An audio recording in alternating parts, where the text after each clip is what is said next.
Sejam bem-vindos à TV Púlpito do Sertão Reformado. Beleza? Tiago, primeiro capítulo, cristianismo autêntico e prático. Tiago, primeiro capítulo, cristianismo autêntico e prático. Tem muitos irmãos viajando ainda, não é? Agora está chegando, estamos caminhando aí para a consumação de mais um ano. E aí já começam as confraternizações, casamentos, não é? As coisas até se intensificam mais, as empresas fazendo balanço, fazendo auditoria. Está aí o presbítero Humberto hoje, já precisou se ausentar em virtude disso, não é? E aí já estamos acostumados com isso. Mas ainda assim, contudo, manhã com muita gente, não é, Diácono Luciano? Manhã com muita gente. Deus seja louvado. Tiago, primeiro capítulo, Bíblia aberta. Aquelas pessoas que têm nos visitado já por um bom tempo e já tomaram a decisão de caminhar conosco oficialmente, sendo a partir daí membros da igreja com direitos e deveres, por favor, é só nos procurarem, viu? Estamos à disposição. Pode procurar um diácono da igreja, ele vai direcionar você. Pode procurar um presbítero da igreja, eles também vão direcionar você. E aí eu marcarei com vocês um gabinete pastoral e para expor o processo. A gente reforça isso porque às vezes a pessoa já tomou a decisão e fica esperando às vezes saber o caminho, não é? Então é só nos procurar, por favor. Somos uma igreja para muito mais. Isso, uma igreja é para frequentar e uma família para pertencer. Tiago, primeiro capítulo, do versículo 1 até o 12. Tiago, servo de Deus e do Senhor Jesus Cristo, as 12 tribos que se encontram na dispersão, saudações. Meus irmãos, tende por motivo de toda alegria o passardes por várias provações, sabendo que a aprovação da vossa fé, uma vez confirmada, produz perseverança. Ora, a perseverança deve ter ação completa, para que sejais perfeitos e íntegros, em nada deficientes. Se, porém, algum de vós necessita de sabedoria, peça a Deus, que a todos dá liberalmente, e nada lhes impropera, e ser-lhe-á concedido. Peça, porém, com fé, em nada duvidando, pois o que duvida é semelhante à onda do mar, impelida e agitada pelo vento. Não suponha esse homem que alcançará do Senhor alguma coisa. Homem de ânimo dobre, inconstante em todos os seus caminhos. O irmão, porém, de condição humilde, glorie-se na sua dignidade, e o rico na sua insignificância, porque ele passará como a flor da erva. Porque o sol se levanta com seu ardente calor, e a erva seca, e a sua flor cai, e desaparece a formosura do seu aspecto. Assim também se mostrará o rico em seus caminhos. Bem-aventurado o homem que suporta com perseverança a aprovação, porque depois de ter sido aprovado, receberá a coroa da vida, a qual o Senhor prometeu aos que o amam. Aos que o amam. Queridos, do versículo, estamos dando continuidade à exposição do livro de Tiago, lectio contínua, versículo por versículo, não é? E dissemos aqui há 8 dias que do versículo 2 até o versículo 12, nós temos 2 declarações e 3 assuntos importantes tratados entre essas 2 declarações. As 2 declarações, uma se encontra no versículo 2 e a outra se encontra no versículo 12. Uma serve como introdução e a outra como conclusão. Quais são as declarações? Versículo 2. Meus irmãos, tende por motivo de toda alegria o passardes por várias provações. Declaração 1, que serve como introdução do tema. Declaração 2, que serve também como conclusão, o 12. Bem-aventurado o homem que suporta com perseverança a aprovação, porque depois de ter sido aprovado, receberá a coroa da vida, a qual o Senhor prometeu aos que o amam. Como já dissemos, entre essas duas declarações existem 3 assuntos tratados aqui por Tiago. Primeiro, a aprovação é o caminho de Deus para o amadurecimento na fé. E tratamos isso, aprofundamos isso há 8 dias aqui. A aprovação é o caminho de Deus para a maturidade na fé. E mostramos isso, deixando bem claro que a aprovação é, número 1, inevitável. Passardes, ela é inevitável. Dissemos aqui também que é multiforme. Deus tem várias cores de provação. Deus tem vários tipos de provação. Ele não sofre de recursos pedagógicos. Então está ali, variadas provações. Poikilos é a palavra lá no grego. Variadas provações. Também deixamos bem claro aqui que a aprovação, ela é passageira. Também está lá a palavra passardes. Deus não é masoquista. A aprovação, ela é temporária. Passardes. É uma passagem, é uma temporada, é uma estação. Ok? E também dissemos aqui que ela é pedagógica, que ela tem um objetivo. Não é a aprovação pela aprovação. O objetivo é nos conduzir à maturidade. Está aí, ó, tudo isso aqui no versículo 2, 3 e 4. O objetivo é a maturidade. Veja o versículo 4. Ora, a perseverança deve ter ação completa, para que sejais perfeitos e íntegros, em nada deficiente. A ideia de perfeitos e íntegros aí, queridos, é a ideia justamente de não pode ser pela metade, não deixe pela metade, não resista à pedagogia de Deus, não resista ao processo de Deus. E ela conduz à maturidade. Perfeito aí é maturidade, não é ausência de pecado, não é ausência de fraquezas. A perfeição total só quando Cristo voltar. Mas uma maturidade cristã, que tem como padrão Cristo, Efésios, capítulo 4. Ele é a estatura do varão perfeito. Um homem maduro na fé, uma mulher madura na fé. Esse é o objetivo. Então, o primeiro assunto, a aprovação é o caminho de Deus para a maturidade. Tiago trata muito bem aí do versículo 2 até o versículo 4. Contudo, ou melhor, reforçando mais ainda, ele vai para o segundo assunto. Muitas vezes somos reprovados em algumas provações porque falta sabedoria. Aí vamos entrar agora no segundo assunto. Eu não iria entrar no segundo assunto sem antes voltar com os irmãos que queriam fazer perguntas, não é? Pedimos para que ele deixasse para hoje, mas eu observei que por razões legítimas, eu estou aqui acreditando que foi mesmo por razões legítimas, eles não estão aqui hoje. O querido Ricardo e a querida Meire.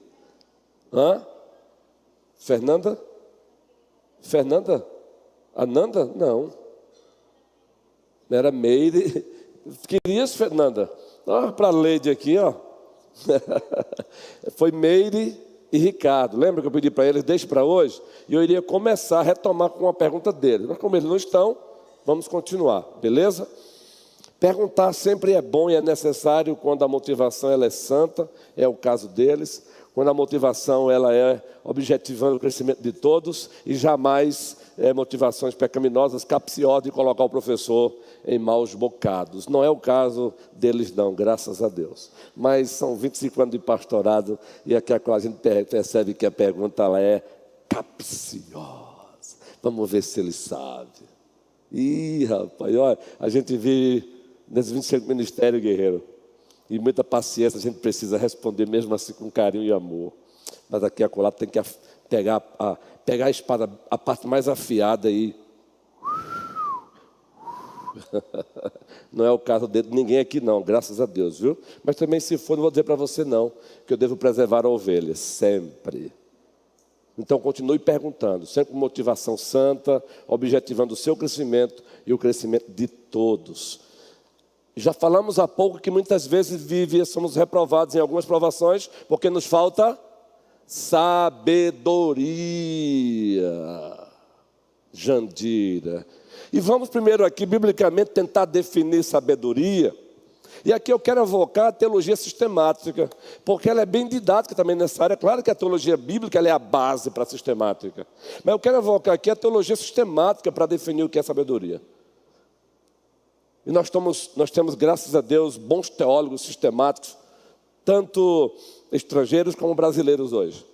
Então eu quero evocar aqui o Heber Campos, o pai. Também o Heber Campos Júnior, apesar de ser doutor em história, mas ele também trilha o caminho da teologia sistemática, como o pai. Você pegar a série de teologia sistemática do pai dele, uma delas é O Ser de Deus e Seus Atributos. Só um livro com mais de 400 páginas falando sobre o Ser de Deus e Seus Atributos. E quando ele vai tratar da sabedoria de Deus lá nos atributos morais, ele define sabedoria de Deus parafraseando assim: a sabedoria é a aplicação correta do conhecimento. Isso é sabedoria. É a aplicação correta do conhecimento. E é a partir daí que alguns dizem que tem gente que até tem conhecimento, mas falta-lhe sabedoria, porque ela não sabe aplicar o conhecimento. Mas também precisamos corrigir um outro erro que alguns dizem: alguém pode ter sabedoria sem ter conhecimento. Não pode, é impossível. Já que a sabedoria é a aplicação do conhecimento. Agora é claro e evidente, olha, que são camadas, não é? Ao se falar de conhecimento, biblicamente, mas especialmente, é preciso também separar conhecimento de graduação, de academia, do conhecimento escriturístico. Estamos falando de conhecimento bíblico. Para você ter conhecimento bíblico, você não precisa ter um bacharel em teologia, uma pós-graduação em exegese, um mestrado em estudos teológicos ou um doutorado em hermenêutica. Esse conhecimento bíblico é para todos nós. O que pode variar aí é o grau de um para o outro, mas é um dever de todos nós. Então, quando esse conhecimento bíblico ele é aplicado corretamente, isso é sabedoria. Agora observem. O conhecimento de Deus é um outro atributo também. Agora, um atributo intelectual dele. O conhecimento em Deus, ele é infinito. Guilherme, Edilde, Robson, Manu, o conhecimento em Deus é infinito. Os nossos catecismos, manuais de doutrinas elaborados com base na Escritura, eles começam assim, falando sobre Deus. Ele é infinito em seu ser e perfeições. A palavra perfeições que eles usam aí é sinônimo de atributos, propriedades, qualidades. E eles começam dizendo que Deus é infinito em seu ser e perfeições. Logo, saindo do aspecto geral para o particular, Deus é infinito no seu conhecimento. Ele não precisa pesquisar. Eu preciso. Você precisa. Assuntos que já estudamos no seminário há um bom tempo, ou que até lecionamos. Precisamos revisitar as apostilas, revisitar os livros, quando vamos dar uma aula novamente sobre o mesmo assunto. Mas ele não precisa pesquisar. Aliás, ele é a fonte absoluta de todo conhecimento. Seja o científico, seja o empírico. Ele é a fonte. Agora imagine, o conhecimento dele é infinito. Logo, queridos, ele e ninguém mais sabe aplicar o conhecimento dele. E ele aplica de forma perfeita. Daí, sabedoria. Deus aplica o conhecimento dele de forma inerrante, infalível. Por isso que ele não erra. Ele não erra, Deus não erra, porque ele aplica o conhecimento dele corretamente. Ele não erra. Eu estava sendo relembrado hoje de algo que já temos ciência, temos conhecimento, por um colega coreano. Quem assistiu hoje a IPP Pinheiros, está lá o pastor coreano, não é? Pregando. E ele nos fez relembrar o que, graças a Deus, já sabíamos. De que quando Deus tira o povo do Egito, com o objetivo de levar para a terra que manda leite e mel, e nós estamos pregando Josué, tem tudo a ver com isso, hein? Mas olha, havia um caminho mais curto para chegar lá. Literalmente, havia existia um caminho mais curto. Mas Deus, de acordo com a sua soberania, que envolve vontade e poder, Ele não quis levá-los pelo caminho mais curto. Ele preferiu um caminho mais longo. Aí você pergunta, e o pastor Coreano foi muito feliz quando disse, ora, na minha lógica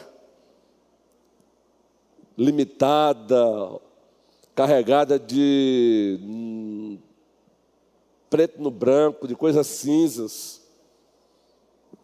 Não é lógico isso. Como pode? Se tem um caminho mais curto para chegar lá, por que Deus leva para o caminho mais distante? É simples. Em teologia bíblica aprendemos isso já no Antigo Testamento. Porque Deus não queria tirar apenas o povo do Egito. Ele também precisava tirar o Egito do coração do povo. E tirar o Egito do coração do povo seria no deserto.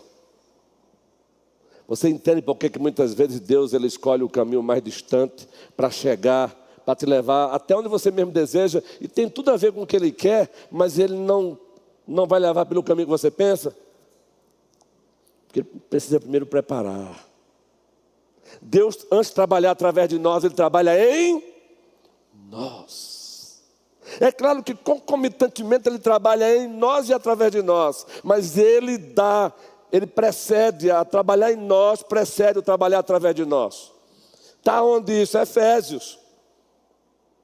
Pela graça sois salvos, mediante a fé. Isto não vem de vós, é dom de Deus. Não de obras para que ninguém se glorie.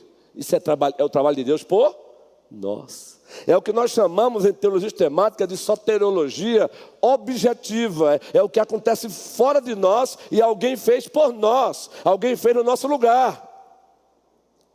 Mas aí o texto continua, versículo 10. Pois somos feitura dele, criados em Cristo Jesus, para as boas obras, as quais Deus as designou para que andássemos nela. Esse é o trabalho de Deus em nós. Em soteriologia também, doutrina da salvação, nós chamamos de soteriologia subjetiva. É o que acontece dentro de nós. Entende isso? Deus é sábio demais. Isso nos faz lembrar Romanos, João, Rafael.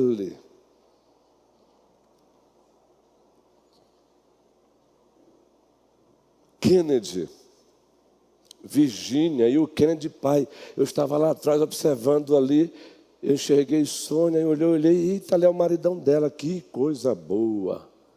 É o Kennedy pai, é o Kennedy Júnior, é o Kennedy e o Kennedy Júnior. Se você já leu Romanos, você vai perceber que do capítulo 1 até o capítulo 11, versículo 32, Paulo está teologando para a igreja. Ele está ensinando, escrevendo doutrina para a igreja em Roma. E que seria para toda a igreja, em todas as eras, em todas as épocas, até a volta de Cristo. Mas olha Vitória Albuquerque, Wanda, Jonathan, Samara está bem? Deus abençoe a guerreira. Quando chega o capítulo 11, versículo 33, Paulo dá uma... É como se ele tivesse assim, agora assim, ó. Sabe quando alguém te diz, olha, você precisa conhecer tal lugar. Ah, você precisa conhecer. As fotos aqui não consegue nem... Aí você compra a sua passagem, aí você viaja. Aí você desce com aquela, né? Aquela expectativa. Aí você vai... mais um passo e o guia turístico vai te mostrando e você vai ficando, que isso, é muito mais do que Rosa havia me dito, muito mais do que Beta havia me dito, que coisa extraordinária, muito mais do que Silvia havia me dito, que coisa. Isso é contemplação, isto é um certo tipo de êxtase emocional, isso é doxologia.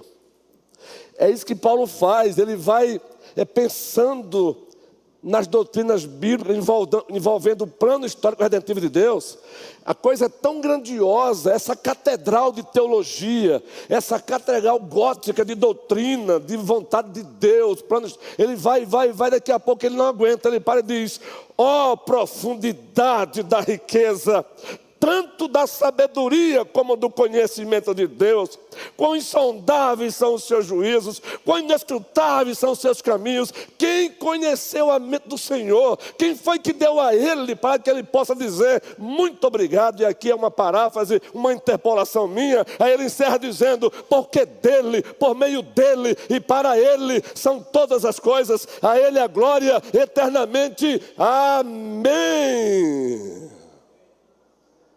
É isso que ele faz ali, doxologia.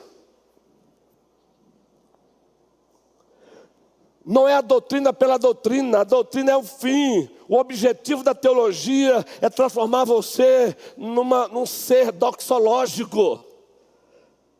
É você aprender a fazer doxologia, tomando banho de mar e dizer assim: oh, preciosidade, obra das mãos do meu Deus.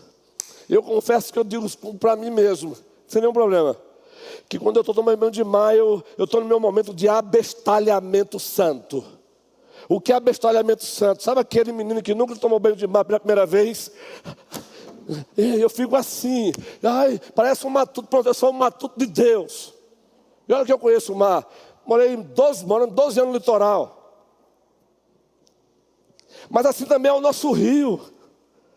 Quando eu coloco os meus pés no São Francisco, eu fico, isso é doxologia. Você já comeu uma maçã com doxologia? Baixo, peraí, não é. Oh, que perfeição. Você, melancia, 10 horas da noite, se você quiser comer melancia, chegue 10 horas da noite em casa, viu?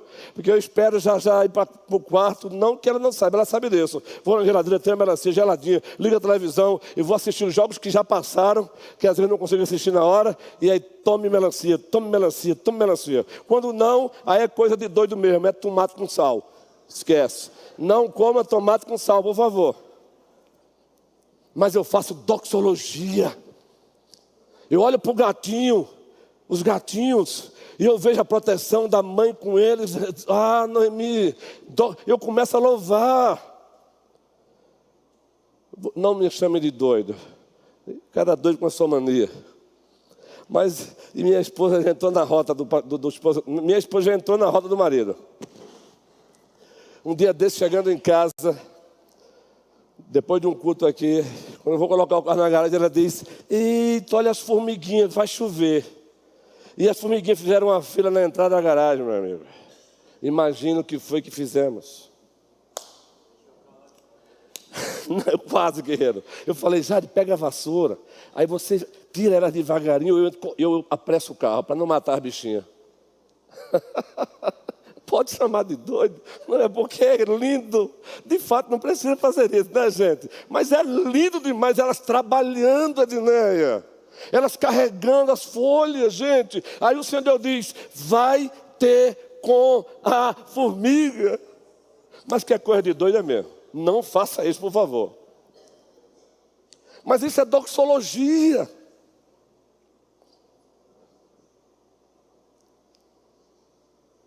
Você consegue olhar para o outro e fazer doxologia? Eu estou falando sério. Olhar para o outro e dizer assim: ó Deus. Olhar para o meu irmão Carlos e dizer: ó Deus, como tu és belo, como tu és grande. Olhar para o Márcio e dizer: ó Deus, como tu és grande. Olhar para o Diego: ó Deus, como tu és grande. Nádia: ó Deus, como tu és grande. Olhar para a Dida: ó Deus, como tu és grande. Olhar para a Nanda, olhar para a barriga de uma mulher crescendo. Gente, é demais.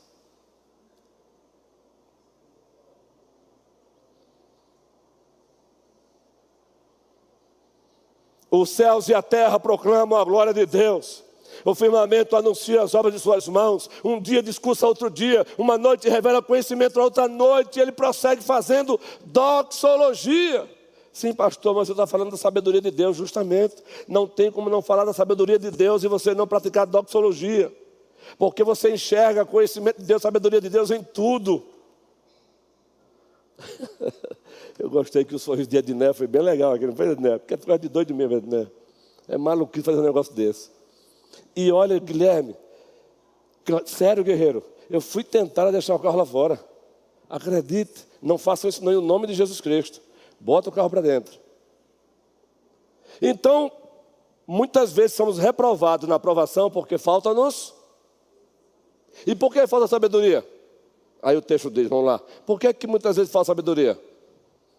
Aí é onde entra o livro de Tim Keller. Ego.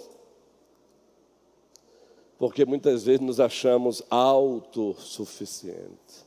Nós só pedimos quando precisamos, não é? Olha o que o texto diz. Tiago, é preciso sabedoria para suportar a provação. Esse é o segundo assunto. É preciso sabedoria para suportar a provação. Aí Tiago diz, se porém algum de vós necessita de sabedoria, peça a Deus. Pedir sabedoria a quem? A Deus. Eu falei recentemente para uma ovelha no gabinete pastoral, que eu passo, a semana passada, aliás, eu passo mais tempo orando no que chama hoje de espírito do que orando mesmo de joelho ou de pé ou sentado. Aqui é apenas para compartilhar. Não é para oferecer a vocês um método, uma regra, ou que vocês saiam dizendo, eita que homem, não. Só tem um sobre o qual vocês podem dizer, ó grande, grande é Jesus Cristo. Ó grande Senhor Jesus Cristo. Ó grande Senhor Jesus Cristo. Mas eu faço questão. Então a ovelha está comigo, sentou, aconselhamento pastoral, gabinete, e ela vai colocando, eu já vou logo pedindo, Senhor, me dê sabedoria, para dizer o que ela precisa ouvir. Esse caso aqui é difícil, eu preciso de Ti. O tempo todo. O tempo todo. Eu gosto de passar pelas ruas e vejo uma loja nova que abriu. Eu não conheço o dono, mas eu oro. Senhor, abençoa. Que essa loja prospere. Porque eu penso não só nela. Eu penso que ela vai dar emprego para a gente. Ela vai trazer benefícios para a cidade. Abençoa, Senhor. Abençoa os empresários da igreja. Abençoa os empresários de fora. Abençoa essa escola que está começando. Abençoa essa faculdade. Abençoa essa clínica. Abençoa, Senhor. Abençoa. Você vai orando, sem palavras.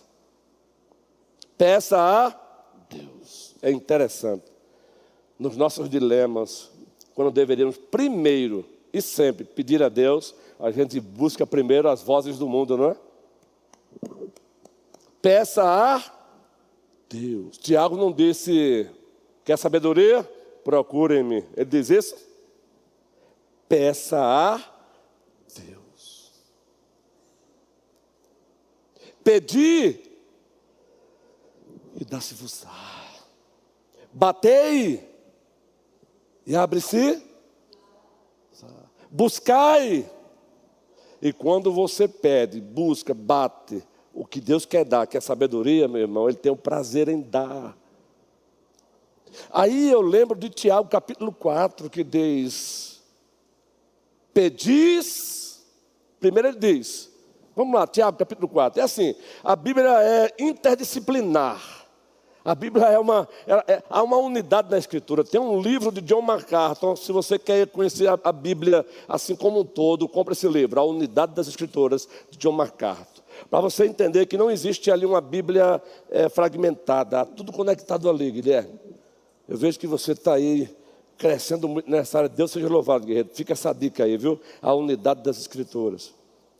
Tiago capítulo 4. Não só para o Guilherme não, gente. É para os homens da igreja. Eu estou falando aqui porque eu tenho visto, graças a Deus, ele também mergulhando muito nessa área aí, eu gosto de incentivar também.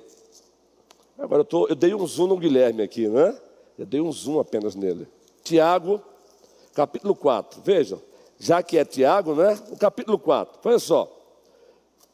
Não se assuste quando você encontrar na igreja irmãos brigando também não, viu? Isso não é inédito não, viu? Tá bom? Para você se escandalizar. O novo convertido precisa ser informado logo de cara. Você não está entrando numa igreja perfeita. E é por isso que há espaço para você aqui. Mais um imperfeito. Porque senão a gente cria um romantismo novo convertido de que ele está vindo por meio de serafins. Aí o primeiro problemazinho é ele sai daqui embora zangado, chamando todo mundo de hipócrita, de falso. Por isso que o rol de desigrejado aumenta cada vez mais. Precisamos ser sinceros. Nem esse que vos fala aqui é perfeito. Estou buscando. Devo ser modelo para a igreja, sim. Paulo disse, sejam meus imitadores, como eu sou de Cristo. Mas modelo de alguém que está buscando. Modelo de alguém que está lutando contra o pecado, a carne, o mundo e o diabo.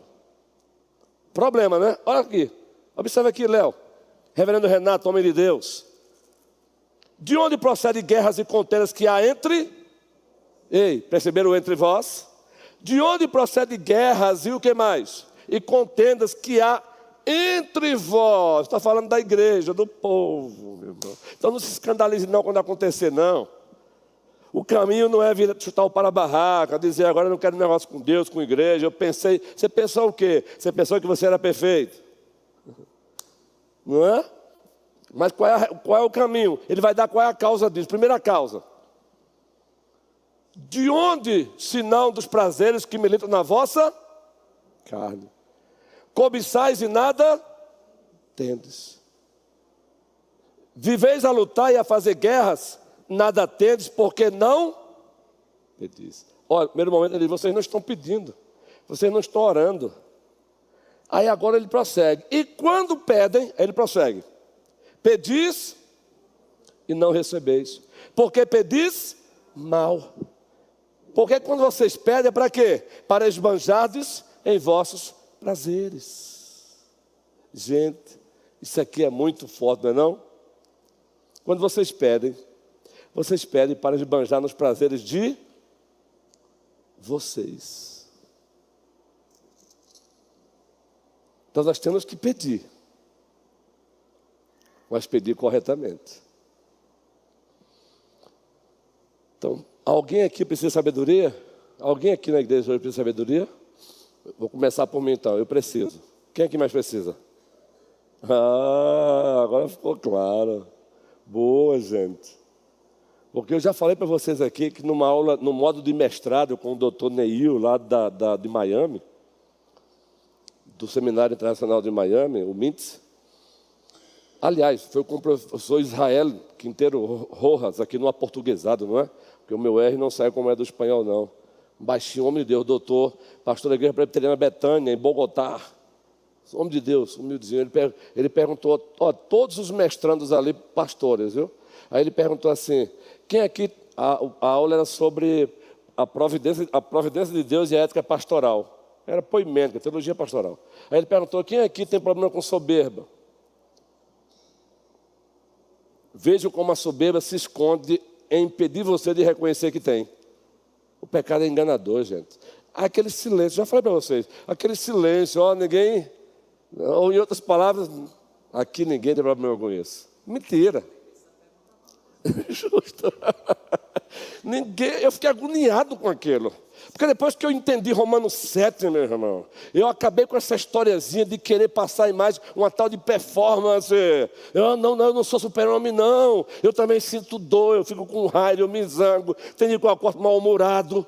Mas nada disso me define. Quem me define é Cristo, Cristo, Cristo e Cristo. E nele estou, com ele caminho e para a glória dele vivo. E um dia não mais terei raiva, um dia não mais terei mau humor, por onde ele voltar e ele voltará. Amém. Aí aquele silêncio, ninguém disse nada, eu me agoniei, né? Eu digo, não dá. Eu falei, reverendo, eu até falei, doutor, ele falou, não precisa chamar doutor não, homem, pode chamar mesmo de Israel Quinteiro mesmo. Ele disse, eu tenho problema com soberba. Vocês não imaginam. A sala toda de pastores.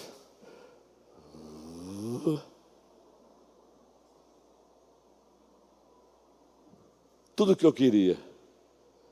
Porque depois que eu vi o silêncio, depois aquele olhar.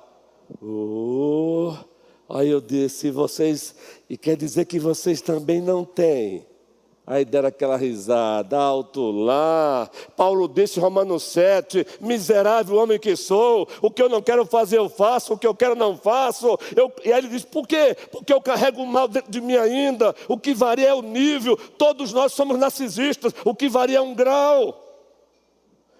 Pós-queda, todos nós temos pingos de narcisismo, gente. O que é egoísmo? O que diferencia é o grau. Temos que lutar todo dia contra a soberba. Todo dia. Aí um disse, eu também. Parece até que, mas por que isso? Porque criaram essa ideia de que tem que ter performance. Crente só anda sorrindo 24 horas.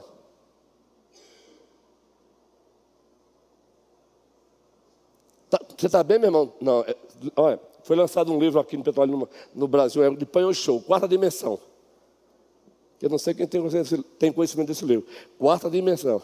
E no livro, esse servo de Deus já está com o Senhor. Ele foi pastor de uma das maiores igrejas presbiterianas na Coreia do Sul. Mas esse livro, meu amigo, carregado de falsos ensinos. E a ideia era o seguinte: o que você quer, você concebe, como se fosse a concepção de uma mulher. E você concebe imaginando o que você quer. Então, por exemplo, você quer uma bicicleta, então você concebe que quer uma bicicleta. Mas você precisa definir para Deus se você quer ela vermelha, amarela, ou preta, ou rosa. Porque Deus também precisa disso, sabe? O que você quer? Depois de concebir, você declara com palavras. Depois que você declarar com palavras, Deus vai te dar. Foi a famosa confissão positiva pregada por Valnice. Nada sai do nada, né, gente? Vem de lá e chega aqui, alguém abraça. E a partir daí, Diácono Luciano, começaram a pregar o seguinte: nunca diga, estou mal. Confissão de fé positiva. Aí eu cheguei, meu ombro sai, né? Já sai há muitos anos. O professor de taekwondo, então sai até hoje. Nunca mais saiu. Estou gostando até. Aí eu cheguei para um irmão assim, que tinha bebido dessa fonte. Como é que você está, rapaz? Estou com esse ombro aqui, rapaz, dói. Ele disse, não, está repreendido. Repreende esse espírito da dor. E eu sabia que ele tinha bebido. Está repreendido. Fazer de conta que o problema não existe. Não tem isso na Bíblia, fazer de conta que o problema não existe.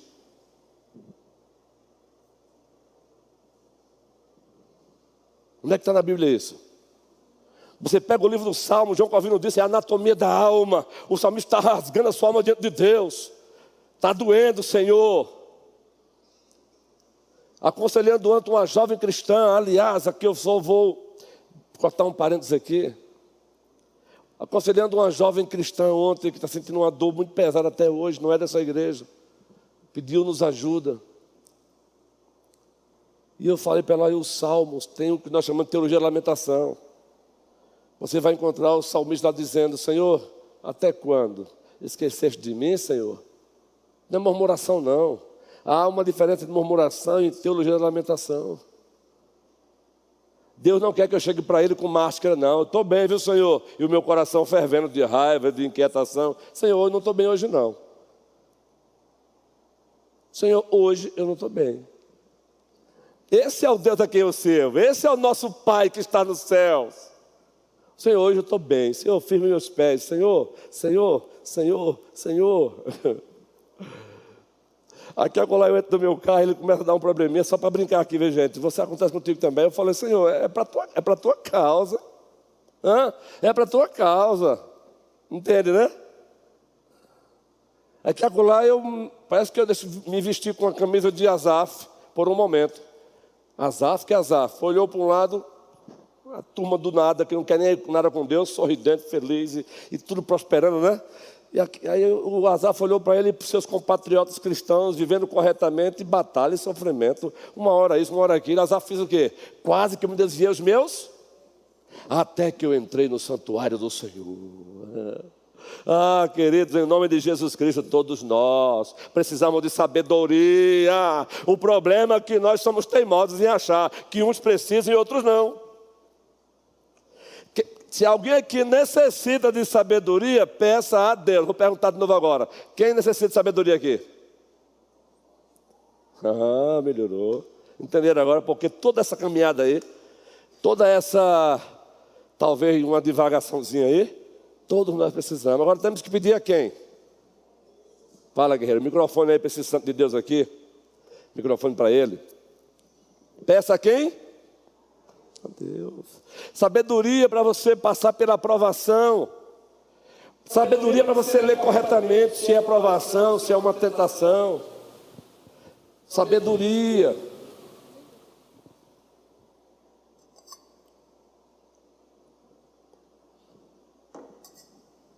Pastor, o senhor falou, está falando acerca da sabedoria, e me veio à memória Salomão. Isso! Boa! Quando ele pede a Deus, ele não pede outra coisa. A primeira coisa que ele pede a Deus é sabedoria. Sabedoria. E no início do reinado, guerreiro. E sabe o que chama a atenção? O próprio Deus se apresenta para ele e diz: o que tu queres, pode pedir. Fantástico, guerreiro. Fantástico isso. Primeira Reis, está lá, logo no início. Ele pediu o que ao Senhor? Sabedoria para conduzir esse teu povo. O povo é muita gente. Me dê sabedoria. Aí Deus fez o que, guerreiro? Deu sabedoria, conhecimento e riqueza, né? E o senhor vamos perceber que depois vem uma demanda daquelas duas senhoras. Primeira prova da sabedoria. Não teve DNA e ele chegou lá e resolveu a situação. Ele pede sabedoria e Deus dá. E a evidência, aparecem duas mulheres. As duas tinham concebidos, dado à luz, mas um dos filhos de uma delas, por um vacilo, morreu. A outra fez o quê? Pegou o menino vivo e disse: é meu. Levaram o caso para Salomão, pois os reis, antes de Cristo, tinham o poder de juiz também. E uma dissesse: aqui não era a mãe, não, o que morreu foi o teu filho. Aqui é o meu está vivo. E aqui era a mãe, disse o quê? Não, o meu filho é esse aí. Olha a sabedoria de Salomão, gente. Qual foi? Quem sabe aqui? Pode falar, guerreiro. Foi o que ele disse? Não, ele pega uma espada e diz assim: então vamos resolver isso agora. Já que uma diz que é meu, não é teu, vamos partir o menino no meio. Uma parte para uma parte para outra. A mãe verdadeira disse o quê? Dê todinho para ela. Eu prefiro ele. Aí Salomão entrega o filho, que essa é a mãe. Oh, Deus do céu! Aí vem doxologia. Alguém está sentado no trono, e ao Cordeiro seja o louvor. Isso é sabedoria. Parabéns, guerreiro, por relembrar isso. A verdadeira mãe disse o quê? Não, eu prefiro ele vivo. Mesmo dando para ela. Entrega o que é dela, mãe. A outra disse assim: não, nem meu, nem dela. Pode cortar. A verdadeira mãe disse: não, é ele vivo, mesmo que não fique comigo. Então Salomão disse: essa é a mãe, pode dar. Ah, Deus, quer sabedoria? Peça a Deus, senão não vamos fazer a leitura correta da aprovação. Domingo, para encerrar de vez aqui, domingo o Carlos fez aqui uma ilustração muito boa, de dois servos de Deus, um ilustrando provação e tentação. Lembra, Carlos, qual foi?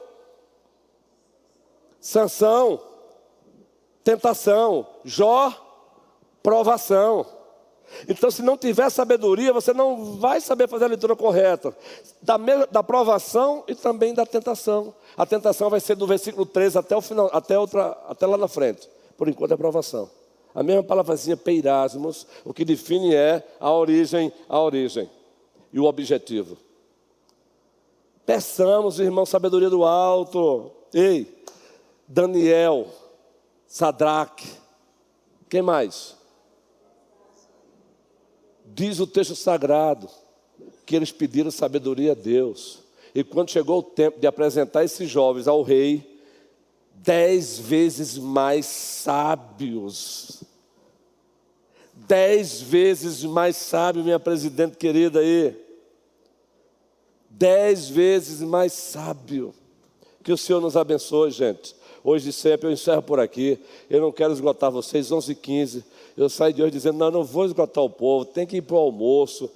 E uns vão ainda botar no micro-ondas. Eu sei que outros vão para o restaurante, mas tem que chegar lá também e pedir a comida, não é? Tem alguns que tem o desdontê, também faz parte, não é? O desdontê também é um prato gostosinho, ó, é da hora. Levantaram a mão aqui, foi? Oh, me perdoe, não passa para o homem então, você vai falar hoje, guerreiro? Sim. Oxe, hoje não vou deixar passar não, é um crime. Vai. Graça e paz. Amém. Toda a igreja. Mas parece uma coisa, eu vou fazer uma pergunta, a aula bíblica termina. Pode tremer, guerreiro, pronto não. Pastor, deparando sobre a solicitação de Salomão e Daniel, como a gente... Não estou fugindo da linha, mas é uma pergunta sobre sabedoria. No caso de Adão e Eva, no Jardim do Éden, a gente vê que o que Deus estabelece ali é a obediência. Eu pergunto, dentro dessa situação, ali já tinha inteligência e sabedoria para não cometer a desobediência? Tinha sabedoria, tinha inteligência e sem a presença do pecado. Aí por isso que o pecado de Adão e Eva foi um pecado grave. A quem muito se deu, muito será cobrado. Sabedoria e inteligência. Aliás, a Bíblia diz que o Senhor andava com Adão pela viração do dia, gente. Deus andava com Adão pela viração do dia. Ali não é só poesia, não. Agora não me pergunta qual era a forma com a qual Deus se apresentava. Deus se apresentava a Adão pela viração do dia. Meu irmão, guerreiro, por isso que a queda dele foi grave. Grave. Boa, excelente pergunta. Demorou, hein, guerreiro? Mas quando perguntou, foi profundo. Deus seja louvado, beleza? Vamos ficar de pé, vamos orar. Aquelas pessoas que estão nos visitando mais uma vez, muito obrigado, gente. Estamos aqui aprendendo juntos, crescendo juntos, e tudo para a glória do Senhor.